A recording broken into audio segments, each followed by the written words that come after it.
നിയമസഭാ തെരഞ്ഞെടുപ്പ് അടുത്തിരിക്കെ അതിനിർണായക രാഷ്ട്രീയ നീക്കങ്ങൾക്കാണ് ജാർഖണ്ഡ് സാക്ഷ്യം വഹിക്കുന്നത്. EDA ഉപയോഗിച്ച് മുഖ്യമന്ത്രി ഹേമന്ത് സോറനെ അകത്താക്കിയ BJP എളുപ്പത്തിൽ ജാർഖണ്ഡിൽ ഭരണം പിടിക്കാമെന്നൊരു കണക്കുകൂട്ടലിലാണ് എത്തിയത്. എന്നാൽ പുറത്തിറങ്ങിയ ഹേമന്ത് സോറന് ഇന്ത്യ മുന്നണി കട്ട പിന്തുണ കൊടുക്കുകയും ലോക്സഭാ തെരഞ്ഞെടുപ്പിൽ BJP കടിതെറ്റുകയും ചെയ്തതോടെ ഹേമന്ത് സോറൻ ശക്തനായി തന്നെ മുഖ്യമന്ത്രി പദവിയിലേക്ക് തിരികെ എത്തുകയായിരുന്നു. കേന്ദ്ര സർക്കാരിൽ കൂട്ടുകക്ഷി ഭരണം വരികയും തൊട്ടു പിന്നാലെ തന്നെ സുപ്രീം കോടതി EDക്ക് കൂച്ചുവിലങ്ങിടുക കൂടി ചെയ്തതോടെ ഹേമന്ത് സോറൻ സർവശക്തനായി ജാർഖണ്ഡിൽ മാറുകയും ചെയ്തു.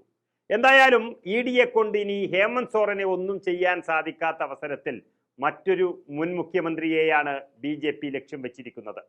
കള്ളപ്പണം വെളുപ്പിക്കൽ കേസിൽ എൻഫോഴ്സ്മെന്റ് ഡയറക്ടറേറ്റ് അറസ്റ്റ് ചെയ്തതിനെ തുടർന്ന് ഹേമന്ത് സോറൻ രാജിവെച്ചപ്പോഴാണ് പകരക്കാരന്റെ റോളിൽ ചമ്പൈ സോറൻ ജാർഖണ്ഡിൽ മുഖ്യമന്ത്രിയായത്. തുടർന്ന് 5 മാസത്തിന് ശേഷം ജാമ്യം ലഭിച്ച് ഹേമന്ത് സോറൻ തിരിച്ചെത്തിയതോടെ സോറന് വേണ്ടി ചമ്പൈ സോറൻ മുഖ്യമന്ത്രി സ്ഥാനം ഒഴിയുകയും ചെയ്തു. അന്ന് മനസ്സില്ലാ മനസ്സോടെയാണ് ചമ്പൈ മുഖ്യമന്ത്രി പദവി ഒഴിഞ്ഞത് എന്ന റിപ്പോർട്ടുകൾ പുറത്തു വന്നതാണ്. ഒരിക്കൽ കിട്ടിയ കസേരയുടെ സുഖം പിടിച്ചാൽ മാറാൻ അത്ര എളുപ്പമല്ല ആർക്കും. ജാർഖണ്ഡിൽ തെരഞ്ഞെടുപ്പ് അടുത്തിരിക്കെ സർക്കാരിന്റെ അവസാന ടൈമിലും മുഖ്യമന്ത്രിയായി തുടരാൻ അനുവദിക്കണമെന്ന് ചമ്പൈ സോറൻ ആവശ്യപ്പെട്ടെങ്കിലും ഫലമുണ്ടായില്ല. പിന്നാലെയാണ് ഹേമന്ത് സോറൻ മുഖ്യമന്ത്രി പദവിയിൽ ഇരപ്പ് ഉറപ്പിച്ചത്. തൊട്ടു പിന്നാലെ ചമ്പൈ സോറന്റെ പിന്നാലെ കൂടിയ BJP വരുന്ന നിയമസഭാ തെരഞ്ഞെടുപ്പിൽ ഭരണം പിടിച്ചാൽ മുഖ്യമന്ത്രി പദവി നൽകാം എന്ന ഒരു ഉറപ്പാണ് നൽകിയത്. BJPയുടെ ഗതികേട് ഒന്ന് ഓർത്തു നോക്കണം.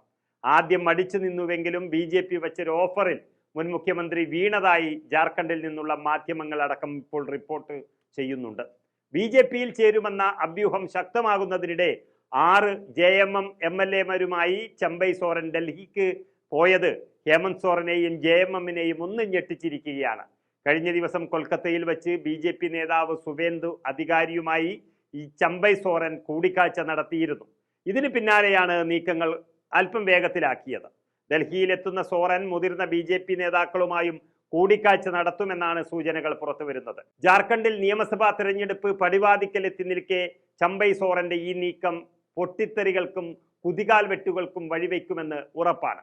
നിലവിൽ ചമ്പൈ സോറനും ജാർഖണ്ഡ് മുക്തിമോർച്ച MLA ലോബിൻ ഹെബ്രോമും BJPയിൽ ചേർന്നേക്കുമെന്നാണ് ആദ്യം വാർത്തകൾ വന്നത്. ഇതിന് പിന്നാലെയാണ് 6 MLA-മാരും മറുകണ്ഠം ചാടാനുള്ള സന്നദ്ധത ചമ്പൈ സോറനെ അറിയിച്ചത്. ഹേമന്ത് സോറൻ നീക്കമറിയുന്നതിന് മുൻപേ MLA-മാരുമായി ചമ്പൈ ജാർഖണ്ഡിൽ നിന്നും പറന്നുപോയി. ഹേമന്ത് സോറൻ നയിക്കുന്ന സർക്കാരിൽ മന്ത്രിയുടെ ചുമതല വഹിക്കുന്ന നേതാവ് കൂടിയാണ് നിലവിൽ ചമ്പൈ സോറൻ. 6 MLA-മാർക്ക് പുറമെ JMM-ലെ കൂടുതൽ നേതാക്കന്മാരും ചമ്പൈക്കൊപ്പം BJPയിൽ ചേരാനുള്ള സാധ്യതകൾ തള്ളിക്കളയാനാകില്ല. ചില JMM നേതാക്കൾ ഇതിനകം ഡൽഹിയിലെത്തി ആഭ്യന്തരമന്ത്രി അമിത്ഷായെ കണ്ടതായാണ് വിവരം. 81 അംഗ ജാർഖണ്ഡ് നിയമസഭയിൽ 48 പേരാണ് സർക്കാരിനെ ഇപ്പോൾ പിന്തുണക്കുന്നത്. ഇതിൽ തന്നെ 6 MLA-മാർ ചമ്പൈ സോറന്റെ കൂടെ BJPക്കൊപ്പം കൂടുമെന്ന് ഉറപ്പിക്കാം. തെരഞ്ഞെടുപ്പ് അടുത്ത സാഹചര്യത്തിൽ കൂറുമാറ്റം തൽക്കാലം സർക്കാരിന്റെ നിലനിൽപ്പിനെ ബാധിക്കില്ല. പക്ഷേ വരുന്ന നിയമസഭാ തെരഞ്ഞെടുപ്പിൽ ചമ്പൈ സോറൻ BJPക്ക് വേണ്ടി കരുക്കൾ നീക്കുമ്പോൾ അത് ഹേമന്ത് സോറന്റെ ഉറക്കം കെടുത്തുമെന്നും ഉറപ്പാണ്.